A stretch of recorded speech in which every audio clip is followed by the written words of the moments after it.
आप सभी की इच्छाओं को नमन करता हूँ। आज बड़ा सुंदर प्रश्न आया है रोहतक हरियाणा से। वो कहते हैं कि मैं बहुत कम कमा पाता हूँ, मुश्किल से मेरा घर का खर्चा चल पाता है। मैं कुछ करना चाहता हूँ लेकिन डरता हूँ कि कहीं कुछ करने के चक्कर में मेरा ये भी ना चला जाए। तो ये काफ़ी लोगों के अंदर डर रहता है कि मैं कुछ बड़ा करूं तो ऐसा ना हो कि मेरा ये भी चला जाए। बड़ी नौकरी करना चाहता है लेकिन सोचता है मैं छोटी नौकरी को नहीं छोड़ना चाहता, नौकरी छोड़ के बिजनेस नहीं करना चाहता। तो बहुत लोगों के समस्याएं हैं। इसके ऊपर मैं एक वाकया आपको चर्चा करूंगा कि एक संत और उसका शिष्य घूमते घूमते कहीं जा रहे थे।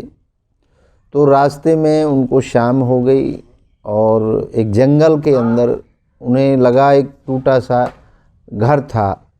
वहाँ पर उन्होंने सोचा कि आज रात यहाँ पर गुजारी जाए। उन्हें बड़ी भूख भी लगी थी। तो वहाँ जा कर के उन्होंने उनसे मिले जिनका वो घर था। तो उनके बड़े फटे पुराने से कपड़े थे और उनको स्वागत किया और वहाँ पर उनको खाना वाना खिलाया। तो वह संत पूछने लगा कि भैया तुम कैसे गुजारा करते हो, यहाँ पर तुम्हारी कमाई का साधन क्या है, तुम तो बड़े दरिद्रों की तरह अपना जीवन गुजार रहे हो। तो उस व्यक्ति ने बताया कि महाराज जी मेरे पास एक भैंस है और ये भैंस दूध देती है, मैं इस दूध को बेच करके अपने परिवार का गुजारा करता हूँ। तो दोनों खाना पीना खा करके गुरु चेले सो गए और वो परिवार का जो व्यक्ति था अपने परिवार के साथ वो भी सो गया। तो बड़ा ही दरिद्रता से वो अपना जीवन गुजार रहा था। रात को 2-2:30-3 बजे के लगभग संत जगे और अपने चेले को जगाया और उसको बोला चलो चलते हैं। तो उस चेले ने बोला कि महाराज जी उनको बता के चलेंगे। तो बोले नहीं, उनको नहीं बताना। और जब वो चलने लगे तो महात्मा ने बोला कि ये भैंस खोल के ले आओ। तो वह व्यक्ति, वह जो उनका शिष्य था, वो बोला महाराज जी ये क्या कर रहे हो, इन्होंने तो बड़ा आदर सत्कार किया, बड़ा स्वागत किया हमारा, हमें खाना खिलाया, हमें सुलाया। तो महाराज जी कुछ नहीं बोले और उसको आदेश दिया कि आप खोल करके ले आओ। वो चेला जो था, शिष्य जो था, वो खोल करके ले आया और वो भैंस को लेके वहाँ से चले गए।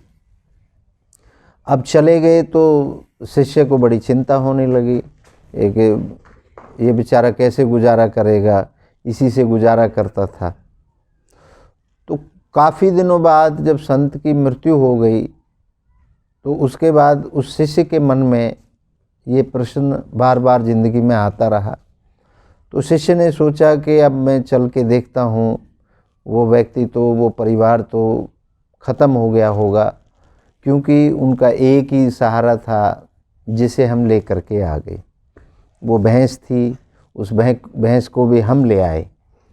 तो वह शिष्य घूमता हुआ उस जगह पर पहुंचा। वहां जाकर के देखता है कि वहां पर खेतों में अच्छी फसल लहला रही है और पेड़ लगे हुए हैं, पेड़ों पर फल लदे हुए हैं और बड़ा ही अच्छा सा मकान बना रखा है। जो वो दरिद्र था, वो टूटा फूटा झोंपड़ी थी, मकान था, वो बहुत बड़े आलीशान मकान में तब्दील हो गया था।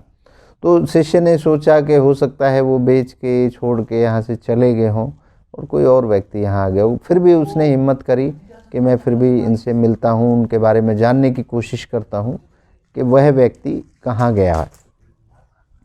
तो शिष्य जब वहाँ पहुँचा तो देखता है कि वही व्यक्ति बड़े अच्छे कपड़े पहने हुए वहाँ पर बैठा था, नौकर चाकर काम कर रहे थे। तो वह जो शिष्य था महात्मा का, वह बड़ा ही हैरान हो गया कि ये क्या हो गया। तो जा कर के वहाँ उनसे बात करने लगा कि आप मुझे पहचानते हैं। वो बोले जी मैंने तो आपको कभी देखा नहीं। तो उन्होंने बताया, शिष्य ने बताया कि मैं और एक मेरे महात्मा जी, मेरे गुरु जी थे, हम आपके यहाँ ठहरे थे, आपने भोजन भी कराया था हमें और सुलाया भी था। तो आप तो बड़े दरिद्र थे, बड़े टूटी सी झोंपड़ी में रहते थे, ये सब कैसे हो गया?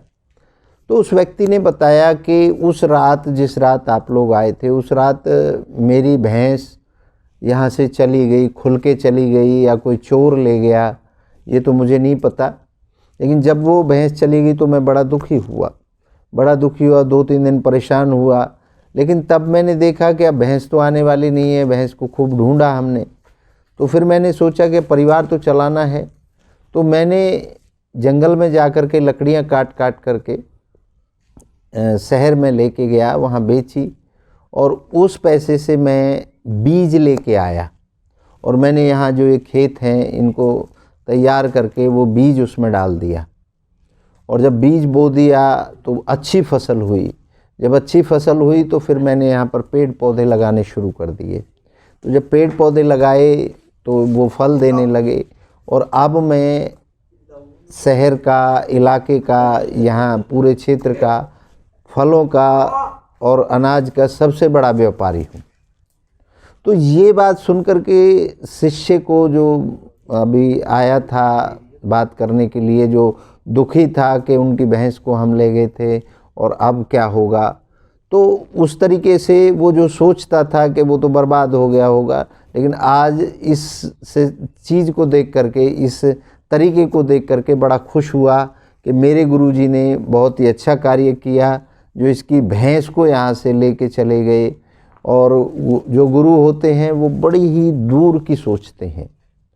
तो इस कहानी से आप ये सीख सकते हैं कि हम सभी जिस भी कार्य में लगे होते हैं, बस उसी को अपनी ज़िंदगी का आधार समझते हैं। उससे बदल करके कुछ करने का हमें डर लगता है।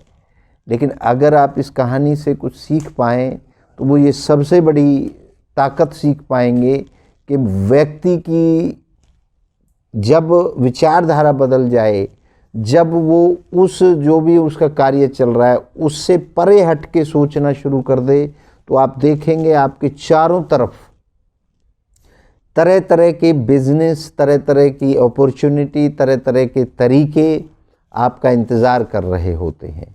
तो आप के मेरे हिसाब से आपके प्रश्न का उत्तर श्रीमान जी जो रोहतक से किया है वो यही है कि आप जो भी कार्य कर रहे हैं उस कार्य के ऊपर डिपेंड ना रहें।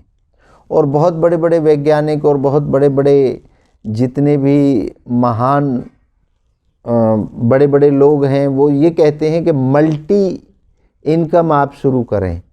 एक कमाई आपकी चल ही रही है, उसके साथ साथ दूसरे के लिए भी टाइम निकालें और दूसरी पे भी काम करें।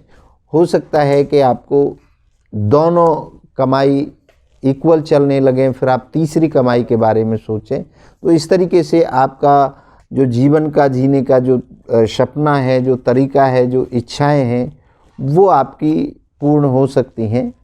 क्योंकि सबसे बड़ी ताकत आपके अपने अंदर है और अपने मनोबल को, अपनी इच्छाओं को आप प्रबल करें और कोई भी काम करने के लिए तैयार रहें। क्योंकि कोई ना कोई तो किसी न किसी काम को कर ही रहा है और वह व्यक्ति भी आपकी तरह ही है, वो आपसे अलग नहीं है। उसके भी 2 हाथ हैं, 2 पैर हैं, एक दिमाग है, 2 आँख हैं। तो जब वो कर सकता है तो आप भी कर सकते हैं। ऐसा नहीं है कि आप केवल नौकरी करने के लिए या छोटा व्यापार करने के लिए पैदा हुए, आप भी बड़ा कर सकते हैं। तो इसी बात के साथ आज हम विदा लेते हैं और आगे भी हम आपको प्रश्नों के उत्तर देने के लिए अपने नई नई खोजों के साथ, नई बातों के साथ आपके साथ मिलते रहेंगे। आपके इसी बात के साथ मैं आपसे विदा लेता हूँ। आपकी इच्छाओं को मैं पुनः नमन करता हूँ। जय हो। अगर आप इच्छा पूर्ति समाधान आश्रम से जुड़ना चाहते हैं, इच्छा पूर्ति समाधान आश्रम पर आप अपनी इच्छाओं के पूर्ण करने के तरीके जानना चाहते हैं, तो आप हमें संपर्क कर सकते हैं YouTube, पर इच्छा पूर्ति समाधान आश्रम, इंस्टाग्राम पर इच्छा पूर्ति समाधान आश्रम, ट्विटर पर इच्छा पूर्ति समाधान आश्रम, और जितने भी सोशल नेटवर्क हैं वहाँ पर आप हमें फॉलो कर सकते हैं।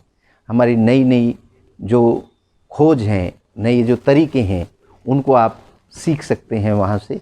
तो मैं आपको यही बताना चाहूँगा, हमारा फ़ोन नंबर है, हमारा व्हाट्सएप नंबर है 7428602621। आप हमें यहाँ पर फॉलो कर सकते हैं।